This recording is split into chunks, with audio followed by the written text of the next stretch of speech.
सीएमसीक्यू programme में स्वागत है आपका। चलिए शुरुआत करते हैं पिछले अभ्यास प्रश्न के साथ। आर्यना सबालेंका ने किस खिलाड़ी को हराकर यूएस ओपन 2025 का खिताब जीता? विकल्प ए इगा स्विएटेक, विकल्प बी अमांडा अनिसिमोवा, विकल्प सी नाओमी ओसाका या विकल्प डी कोको गॉफ। तो इसका सही जवाब है विकल्प बी।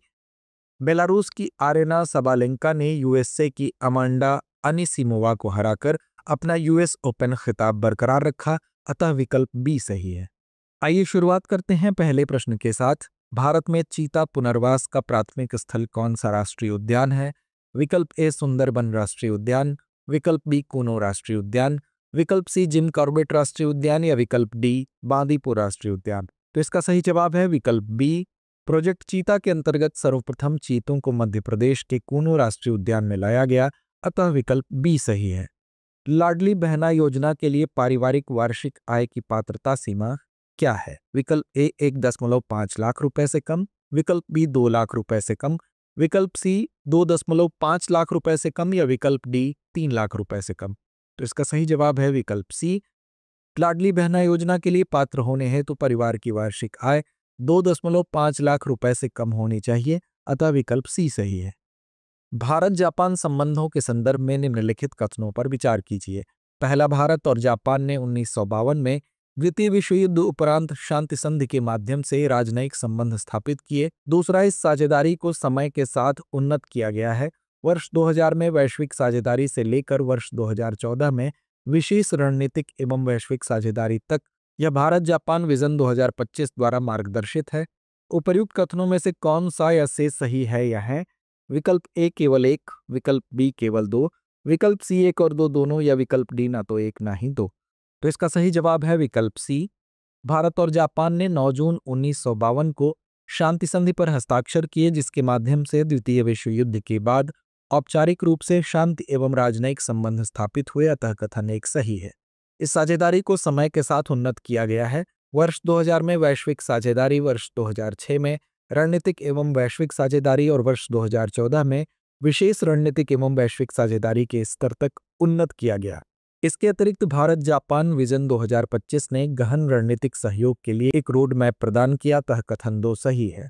भारत में आर्थिक रूप से कमजोर वर्ग यानी ईडब्ल्यूएस कोटा के संबंध में निम्नलिखित कथनों पर विचार कीजिए।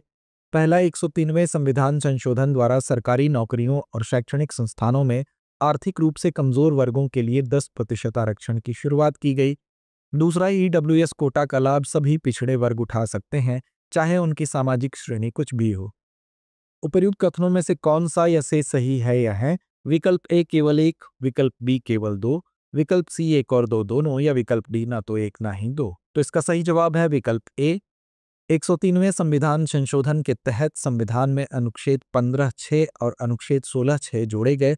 इस संशोधन ने आर्थिक रूप से कमजोर वर्गों को सरकारी नौकरियों और शैक्षणिक संस्थानों में 10% आरक्षण प्रदान किया गया, अतः कथन एक सही है। केवल आर्थिक रूप से कमजोर व्यक्ति ही पात्र हैं जो अनुसूचित जाति, अनुसूचित जनजाति या अन्य पिछड़ा वर्ग श्रेणियों के अंतर्गत नहीं आते हैं, अतः कथन 2 सही नहीं है।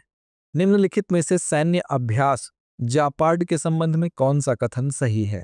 विकल्प ए सैन्य अभ्यास जापार्ड सीरीज, जिसे रूस द्वारा वर्ष 2009 से सैन्य सहयोग और अंतः संचालन क्षमता बढ़ाने के लिए आयोजित किया जा रहा है। विकल्प बी, यह सैन्य अभ्यास केवल आतंकवाद विरोधी अभियानों पर केंद्रित है और इसमें पारंपरिक युद्ध शामिल नहीं है। विकल्प सी, सैन्य अभ्यास जापार्ड में केवल पहाड़ी क्षेत्रों में संयुक्त कंपनी स्तरीय संचालन शामिल है। विकल्प डी, सैन्य अभ्यास जापार्ड का मुख्य उद्देश्य रूस और नाटो देशों के बीच कूटनीतिक संबंधों को बढ़ावा देना है। तो इसका सही जवाब है विकल्प ए। सैन्य अभ्यास जापार्ड 2009 से रूस द्वारा आयोजित किया जा रहा है, जिसका उद्देश्य सैन्य सहयोग को बढ़ाना, अंतः संचालन क्षमता सुधारना और पारंपरिक युद्ध तथा आतंकवाद विरोधी अभियानों में रणनीतियों और तकनीकों के आदान प्रदान के लिए मंच प्रदान करना है, अतः विकल्प ए सही है।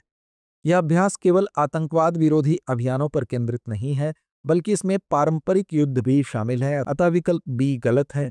यह अभ्यास संयुक्त कंपनी स्तरीय संचालन में खुले और मैदानी क्षेत्रों पर ध्यान केंद्रित करता है, न कि पहाड़ी क्षेत्रों पर, अतः विकल्प सी गलत है। यह एक रणनीतिक सैन्य अभ्यास है जिसे रूस अक्सर बेलारूस के साथ आयोजित करता है और इसका प्राथमिक उद्देश्य नाटो देशों के साथ कूटनीतिक संबंध बढ़ाना नहीं है, अतः विकल्प डी भी गलत है। नेपाल में हाल ही में हुए जनरेशन जेड विरोध प्रदर्शन मुख्य रूप से किस कारण से शुरू हुए थे? विकल्प ए नगर निकाय चुनाव में कथित चुनावी धांधली, विकल्प बी भ्रष्टाचार, भाई भतीजावाद, बेरोजगारी, असमानता और सोशल मीडिया पर प्रतिबंधों के खिलाफ असंतोष, विकल्प सी राजनीति में सैन्य दखल या विकल्प डी राष्ट्रव्यापी कर्फ्यू लगाना। तो इसका सही जवाब है विकल्प बी। नेपाल वर्तमान में राजनीतिक अस्थिरता के दौर से गुजर रहा है, जहां प्रधानमंत्री केपी शर्मा ओली ने युवाओं के नेतृत्व वाले जनरेशन जेड प्रदर्शनों के बीच इस्तीफा दे दिया। यह असंतोष लंबे समय से चले आ रहे मुद्दों भ्रष्टाचार, भाई भतीजावाद, बेरोजगारी और बढ़ती असमानताओं के साथ साथ सोशल मीडिया प्लेटफॉर्म पर लगाए गए प्रतिबंधों के खिलाफ जनाक्रोश के रूप में उभरा। यह स्थिति तब और तनावपूर्ण हो गई जब काठमांडू में पुलिस द्वारा की गई गोलीबारी में कई लोगों की मृत्यु हुई, जिससे जन असंतोष को बढ़ावा मिला। अतः विकल्प बी सही है। डार्क इंडोनेशिया विरोध प्रदर्शन मुख्यतः निम्नलिखित कारणों से शुरू हुआ। विकल्प ए बढ़ती बंदूक हिंसा के खिलाफ विरोध प्रदर्शन, विकल्प बी शिक्षा और स्वास्थ्य सेवा पर असर डालने वाले बजट कटौती पर आक्रोश, विकल्प सी ईंधन सब्सिडी हटाना, विकल्प डी पड़ोसी देशों के साथ सीमा विवाद। तो इसका सही जवाब है विकल्प बी।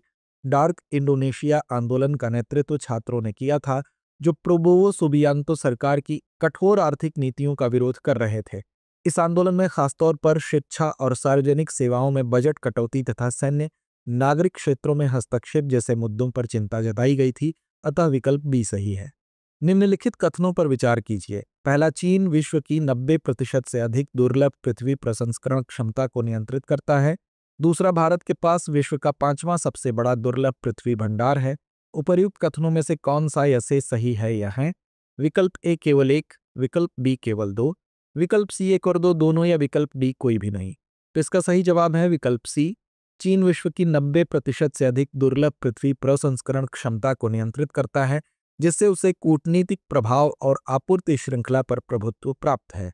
इलेक्ट्रिक वाहनों की बढ़ती मांग के साथ 17 तत्वों के इस समूह की आवश्यकता और भी बढ़ गई है, जो उपभोक्ता इलेक्ट्रॉनिक्स, ईवी बैटरियों और मोटर मैग्नेट्स के लिए अत्यंत आवश्यक है। अतः कथन एक सही है। भारत के पास विश्व का 5वां सबसे बड़ा दुर्लभ पृथ्वी भंडार है, लेकिन इन्हें मैग्नेट्स में परिवर्तित करने की क्षमता का अभाव है। अतः कथन 2 सही है।